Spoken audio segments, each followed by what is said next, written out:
With the continuation of cell injury, we are going to start with the cellular adaptation, a new chapter. So this chapter is mainly deals with the sake of survival or exposure. The cells which gives their expressions. As we know, there is a body uh, response, that is a physiology, that is acclimatization. So here also our body responds to the any obnoxious agent and try to urgent itself with the harmful agents. As we know that here must be studied, like body has its own inbuilt system where it try to bring back to the normality.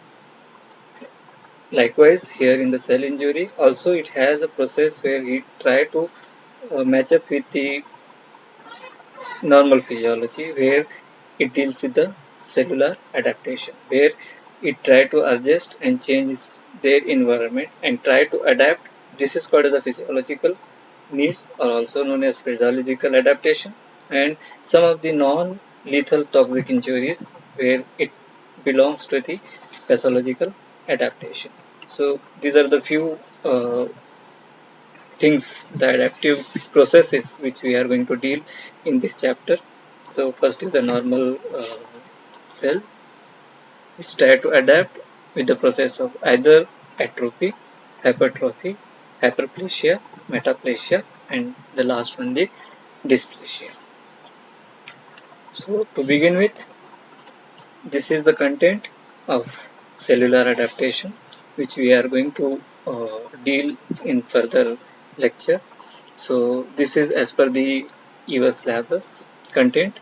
So we are going to study about atrophy, its definition, types with the example, hypertrophy, its definition, types and with its examples, hyperplasia, definition, types with example, metaplasia, definition, types with example, dysplasia, definition, its cytological changes with common example, and lastly the differences between metaplasia and hyperplasia. So to begin with, the first chapter, or the first adaptive process, that is called as a atrophy. So atrophy is defined as the reduction of the number and size of the parenchymal cells of an organ or its parts, which was once normal, is called as a atrophy. So in this process, the normality is lost because of some triggering factors, the causative organisms, which already we have studied. The causative factors which causes the cell injury are also responsible for the cellular adaptation. Here we are talking about the physical agent, chemical agent, immunological processes. Okay, so here in atrophy, we have to remember there is a reduction in the number and size of the parenchymal cells of an organ or its parts. Going further, for the causes, or you can say a type in other way, the causes for atrophy are physiological atrophy, and as we in the definition we know, there are two things we are going to do further in the cellular adaptation. Either it is a physiological one or it will be a pathological one. So going for first, that is physiological atrophy. So it is a normal process of aging in some tissues, which could be due to loss of endocrine stimulation or atherosclerosis. So here in physiological atrophy, especially we have the process which is governed by endocrine system. So mainly this is linked with endocrine system. Okay. So here some of the examples of atrophy which is listed below, that is atrophy of lymph tissue in lymph nodes, appendix and thymus, atrophy of gonads after menopause. So once a lady attains the menopause, so the gonads will go into a atrophic condition. They shrink. So also in case of atrophy of brain with aging. So mainly the old people, the always we say that the old people behave like a kids, right? So it is not their behavior, it is the aging process, right, which gives rise to atrophy of brain, right, their brain starts shrinking as the age progresses, and their sign of perceptions, the behavior, everything change to the childhood, right? It is not a abnormal process. It is something normal which they are behaving, and we are taking as a abnormal. Okay, going further,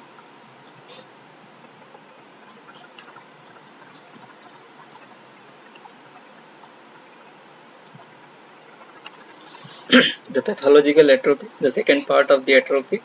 The causes are, or you can say type or the causes. First one is starvation atrophy. So you can see I have put up an image of a starved baby, right? So you can see the muscles, the fat, the everything is shrinkage, right? Okay. So in the starvation, the first depletion of carbohydrate takes place, and the fat stored followed with protein catabolism. There is a general weakness, emaciation, anemia, referred to as a cachexia, seen in cancer and severe ill patients. So especially, even you can take examples of protein energy malnutrition, where we are talking about emaciation of the kids. Right. Going for the further, the second, uh, the second one, that is a ischemic atrophy. Right. So here the name itself suggests that this atrophy occurs mainly because of ischemic attacks. So wherever there is a ischemia takes place, where we can find this process of atrophy. Right? So this is a gradual process where diminution of blood flow or blood supply, right, due to many causes. Right, there are many causes where there is a restriction of blood supply takes place. The main cause we are talking about here is atherosclerosis. Because of atherosclerosis, the blockage of blood supply takes place, and it may result in shrinkage of the affected organ. So wherever the supply of that particular arteries has to be taken place, so that will be blockage. For example, if suppose renal artery supplies to the kidney, as I have given you an example of kidney, so I want to talk about the kidney here. So suppose the renal artery get atherosclerosis and there is blood supply is less. So naturally, because of blood supply is less, the nutrition part, right, the oxygen part, so whatever it has to be supplied, it will not reach to the kidneys. So here the things takes place is the particular part start diminishing in the size, right? It goes for the atrophic condition. So the small atrophic kidneys in atherosclerosis or renal arteries, atrophy of brain in cellular atherosclerosis. Even you can see, if suppose the brain doesn't have a proper blood supply, so it can go into the atherosclerosis changes. So next we are talking about the third type, or you can say third type of pathological atrophy, that is disuse atrophy.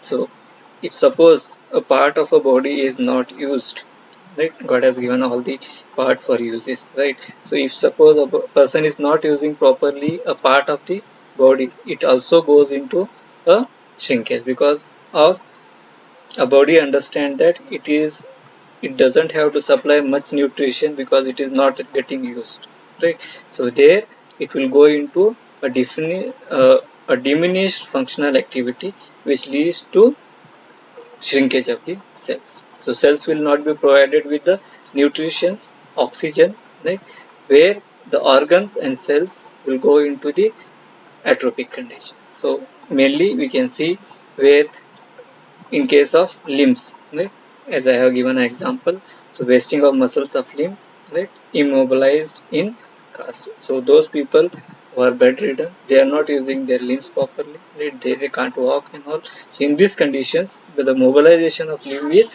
hampered. So because of that, they go into atrophic condition. This is also known as a disease atrophy. Atrophy of the pancreas in obstruction of pancreatic duct. So it is a very good example where we say that the pancreatic duct has obstruction. You can say that a stone is formed in the pancreatic duct, right? It doesn't have flow. Right? It doesn't have flow. It is not getting used. That particular part is not getting used, right? So this will land up in atrophic condition. Right? So this is known as a disused atrophy. Going further to the fourth type of pathological atrophy, that is a neuropathic atrophy.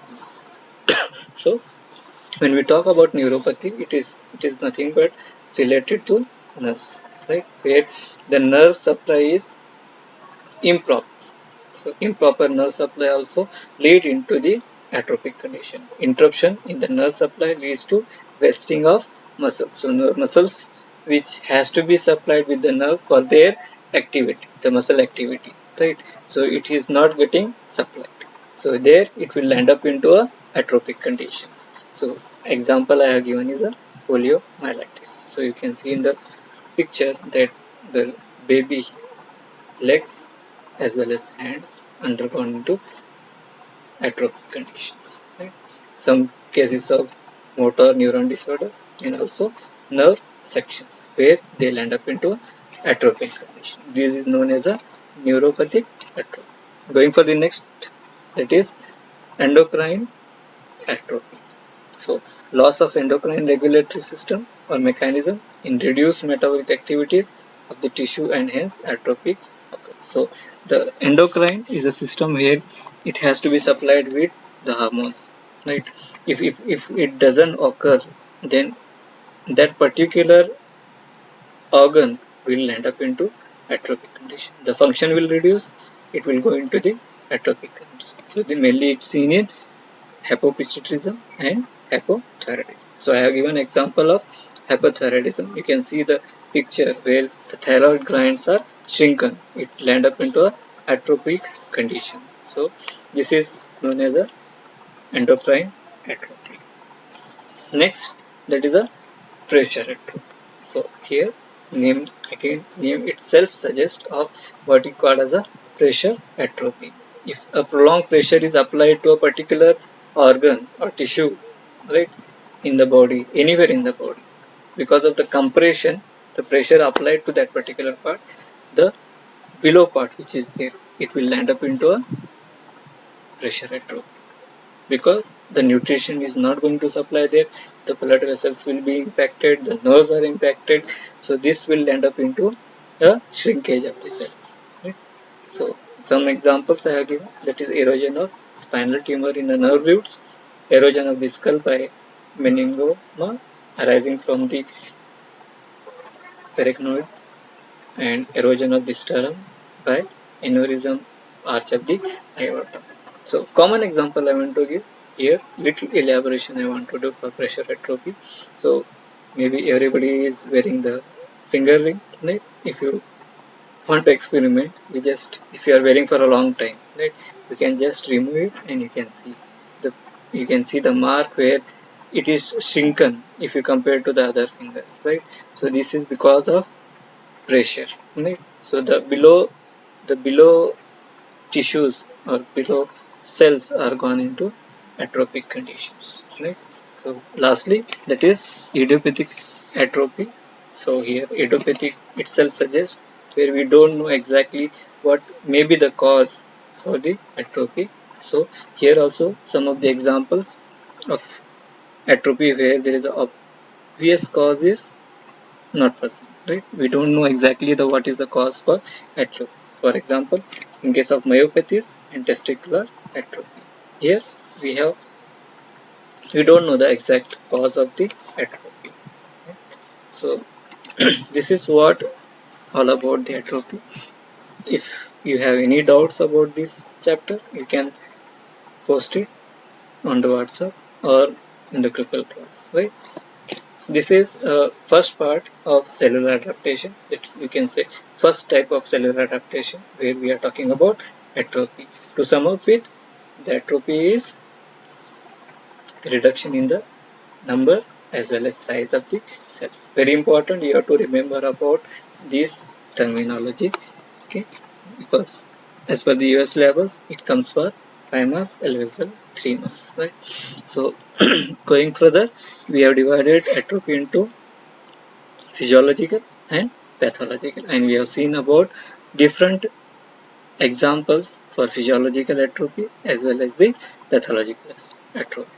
Now going further with the chapter of cellular adaptation, we want to proceed with the next chapter of cellular adaptation, that is hypertrophy.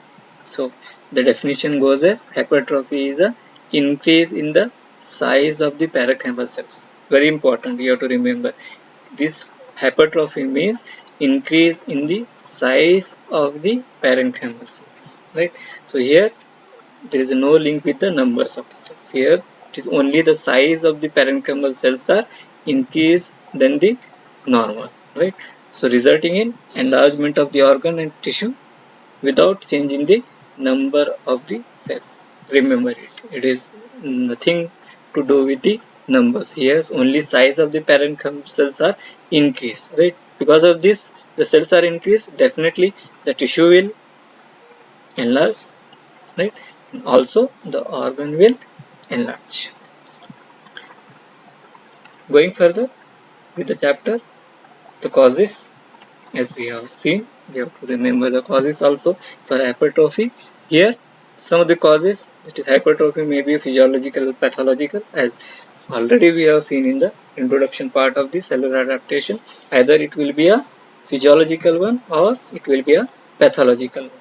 So, in both the cases, it is caused either by the increased functional demand or by hormonal stimulation. So, here, as we have seen in case of uh, atrophy, here also same, either it will be a functional demand of particular cell is increased or there will be a hormonal stimulation takes place. Because of that, the size of the cell is increased, right? So functional demand. Going further, okay, so when we start with the further part, so I will give a broader idea about it.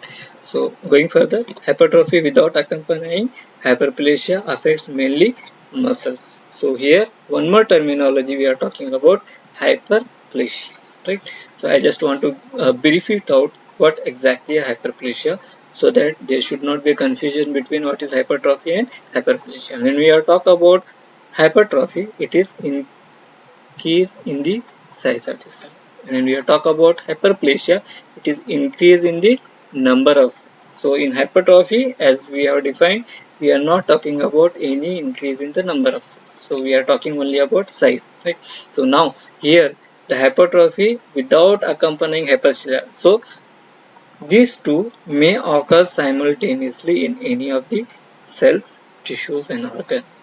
Always remember, it may be together. So only in case of muscles we can see a pure type of hypertrophy, right? It can be accompanying in a different type. Okay, so in non-dividing cells too, only hypertrophy occurs. So where the cell cycle is not there, or where there is a mitosis is not there, where there is a meiosis is not there, we can see in those cells where they don't divide into two, right? They form 4, 16, like that. So in that particular cells, the hypertrophy occurs. That is only hypertrophy occurs because it is only increase in the size, right? If it is increase in the number, definitely mitosis will give more inputs there, because it try to divide, multiply and multiply. So hypertrophy occurs only where there is a no division is there, right? Always remember. Okay, fine. Moving further, again we are dividing into physiological and pathological. So physiological, a good example we can give is increased size of the uterus in pregnancy. So whenever we see the level of pregnancy, right, from the day 1 till they reaches 9 months, right? So we have seen the process of increase in the uterine cavity. So it is because of the enlargement of the uterus, right, which is physiological. Right? Here the cells of uterus are getting increase in number, right? Sorry, increase in size, right? So they are increasing the size, and the uterine cavity from day 1 it start enlarging. You can see in the picture which I have given you, right, where from the first trimester, second trimester, and third trimester. How the size of uterus is increasing. A very excellent example of pregnant uterus, right, where the hypertrophy occurs as well as hyperplasia occurs. Going further for the chapter,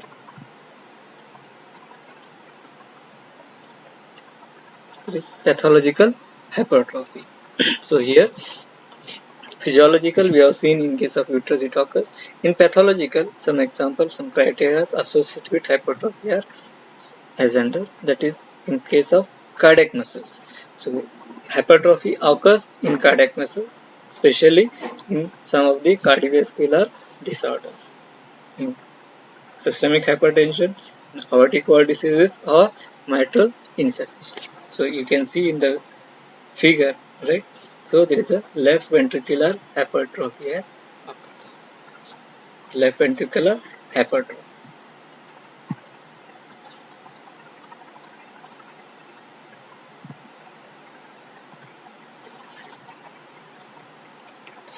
This part you can see the hypertrophy has occurred, right? So this is mainly because of mitral insufficiency, right? In cases of hypertension also it can occur. So you can mainly see it in case of ischemic heart diseases. Commonly we see the left ventricular hypertrophy, right? So moving further, the second part of pathological hypertrophy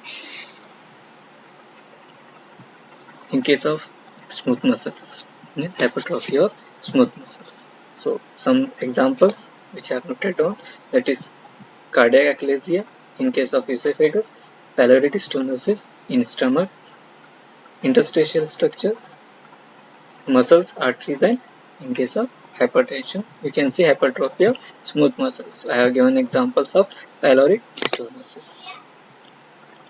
So you can see here this part, which is hypertrophy, right, because of pyloric stenosis. So going further for the next part, that is hypertrophy of skeletal muscles.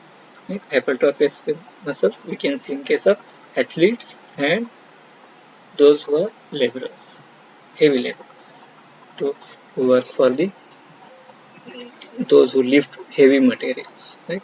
Even for the boys, you can see those who go for the gym. Right? So these muscles are hypertrophy. Right? So I have given examples, some of the at least. So this is normal, and this we see is hypertrophy of skeletal muscles. And this will be normal if it is only a nutritions are taken. Right? Suppose if they are taking with some of the material which is supplied in the gym, right? If they are taking some of the things which belongs to a pathological group, then it is called as a pathological hypertrophy.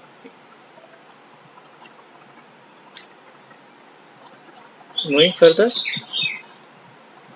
the last part of the hypertrophy is called as a compensatory hypertrophy. So the compensatory name itself suggests body want to compensate and land up into the hypertrophic conditions.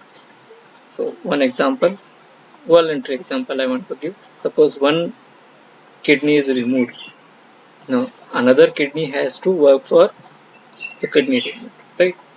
Now functions are increased, so it start a doubling of the work. So that particular kidney increase in the size.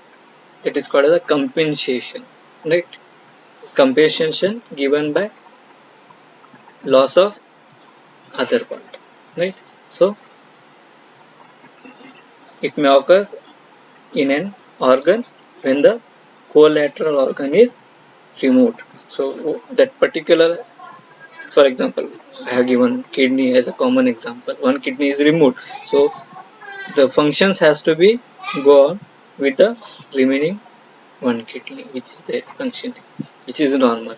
Now this will have to double up the work than the normal. Now in this condition, it will land up into a hypertrophic conditions, right? So example given here is following nephrectomy on one side. In a young patient, there is a compensatory hypertrophy as well as hyperplasia of the nephrons of the other kidney. So here nephrons will go into either hyperplasia as well as hypertrophy. Next, adrenal hyperplasia followed by removal of one adrenal. So one adrenal gland is removed, the other adrenal gland has to take part in the further processes, right? So this is all about hypertrophy, right? So we have dealt two things. One is atrophy, cellular adaptation, and second one is a hypertrophy. So this is all about the first part of cellular adaptation. So any queries, any doubts, if you are having, please post it in the Google Classroom or on the WhatsApp group so that we can have a healthy discussion and your doubts will be clear, right? So this is the end of the part 1 of the cellular adaptation, where we have dealt with atrophy and hypertrophy. In next class, we are going to deal with the other parts, that is metaplasia, hyperplasia, and also the dysplasia, and also the differences between metaplasia and dysplasia. So see you in the next class. Thank you.